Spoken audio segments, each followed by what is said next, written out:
Continuando o meu relato da minha história, 10 anos com narcisista perverso, eu vou contar para vocês a parte que a coisa começa a complicar. Oi, meu nome é Ana Maria, eu sou psicanalista, naturopata e eterna estudante de neurociência. E eu estou contando o meu relato, porque eu sou uma sobrevivente de um narcisista perverso. Por mais de 10 anos eu tive esta história com ele. E se você ainda não viu os 2 vídeos passados, procure por ele para você entender essa história triste. Vocês se lembram de eu comentar no vídeo passado que quando ele chegou lá na casa da minha mãe, ele estava com a camiseta comprida num dia de muito calor? Pois bem, ele havia feito uma tatuagem e no braço dele, enorme, o nome de uma mulher e embaixo a frase amor eterno.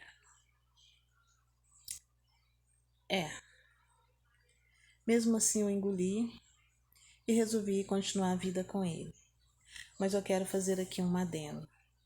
Se por acaso algo desse tipo acontecer, alguma coisa que você vai ver, vai te incomodar, vai te doer, não permita.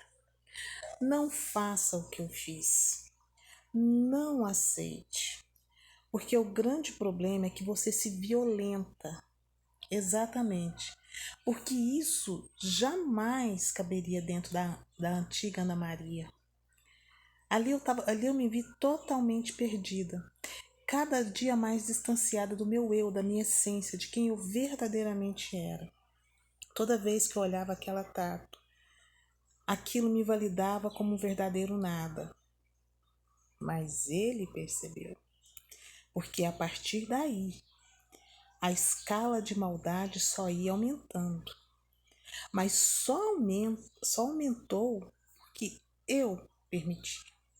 Porque na hora de eu dar um basta, eu resolvi prosseguir. Muitos podem me julgar, dizer que foi um erro ter aceitado. Eu também acho. Outros podem dizer que não, você deveria ter feito. Mas eu quero dizer para você, esse tipo de coisa jamais deve ser aceita. Não se violente. Você não nasceu para ser tapete de ninguém. E assim foi. Os anos seguiam, minha filha foi crescendo, 1, 2, e ele nunca estava nas festinhas de aniversário. Ele nunca a presenteava. E quando ele estava em casa, ele usava dela para me ferir. Ele nunca foi um pai, ele nunca levou na escola, ele nunca participou de nada. Ele era um ausente, um drogado. Ora estava internado, ora estava em casa alguns dias e o resto na rua envolvido com as coisas que eu já lhe falei. E uma coisa que ele fazia, bem mesmo tipo do narcisista, ele me irritava até o ponto de eu não aguentar mais.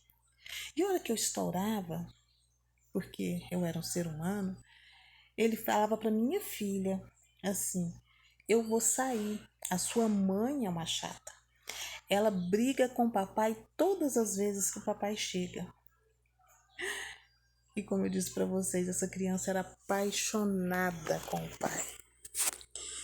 E ela se virava para mim e dizia: você é feia, você é boba, não briga com o meu pai. E eu procurava me conter. Agora, uma coisa que foi o ponto decisivo para mim é a cena que eu vou te contar agora.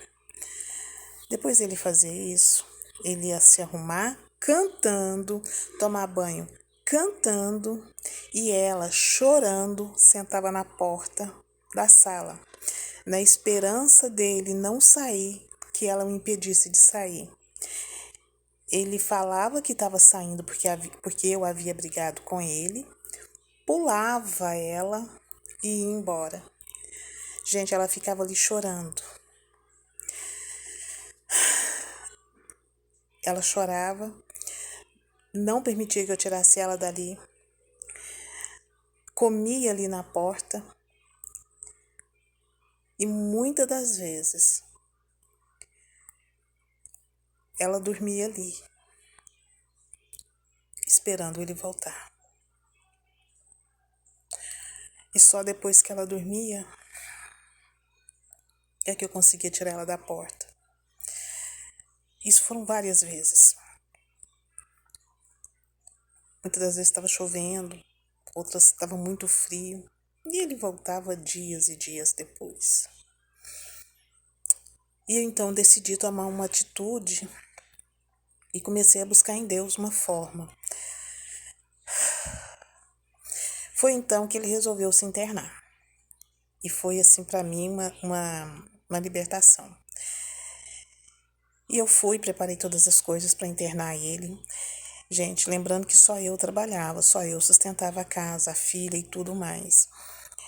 E para internar não é simplesmente pegar a pessoa e ir lá levar, não. Tinha que fazer um enxoval, tinha que fazer uma cesta, tinha que se comprometer, na maioria das clínicas, a contribuir com um valor por mês. Embora não fosse muito, mas naquela época para mim estava muito complicado. E depois de eu fazer tudo isso, eu internei essa bendita pessoa. Resolvi passar na minha mãe para pegar um dinheiro emprestado com ela para tocar um mês com a minha filha. Ela precisava de fraldas, das coisas de crianças dela. E passei na minha mãe, almocei e fui para casa. Quando eu chego lá em casa, quem estava no portão? Sim, gente, ele já estava lá. Chegou primeiro do que eu. Aquilo foi de lacerar mesmo o coração. Foi horrível. E eu me lembro que ele já chegou bravo, brigando, falando que lá não tinha jeito de ficar, que aquela clínica era muito louca, que o pastor era muito louco, aquelas coisas de narcisista. E eu abri a porta, não devolvi as chaves dele, e ele entrou, ficou por um tempo e saiu para a rua. E eu me lembro que eu tinha que ir no centro da cidade, onde eu morava, para comprar umas fraldas para minha filha. E nesse dia, Deus começou a agir. Eu encontrei um amigo, que é um detetive, e falei com esse amigo o que eu estava vivendo, que eu estava tão desolada, porque quem me viu há 2, 3 anos atrás e olhava para mim naquele momento, não me conhecia. Eu estava mais gorda, mais velha e muito desleixada. Eu estava com 44, 43 anos ali, mas passava tranquila com 60, porque eu estava realmente um caos. E conversando com esse amigo meu, eu contei para ele todas as coisas. Ele falou, olha, a primeira coisa que a gente precisa cuidar é da sua segurança. E o WhatsApp estava começando. Nós trocamos os números ali, ele me instruiu. Nós colocamos uma câmera em casa, até mesmo que a gente começou a buscar pela minha segurança, porque ele diretamente não me ameaçava. Mas indiretamente ele sempre me dizia, você sabe que eu tenho amigos que executam o que eu pedi. E você tem filhos, você tem família. E eu sabia com quem estava lidando. Naquele momento eu já não estava ali porque eu queria. Era uma questão de cuidar dos meus e da minha filha. E assim nós fizemos. Após alguns dias eu contactei uma amiga minha também, advogada. Ela me ensinou o que eu deveria fazer, colher provas, juntar todas as coisas e ir guardando de forma que ele não soubesse. E assim eu fui fazendo.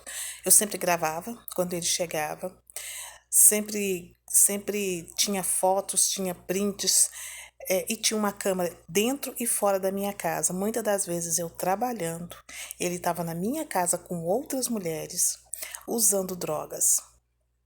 Eu passei por isso. E no próximo capítulo você vai saber mais. Curta, comente, compartilha. Não vamos deixar que nenhuma mulher venha passar por isso novamente. Até mais.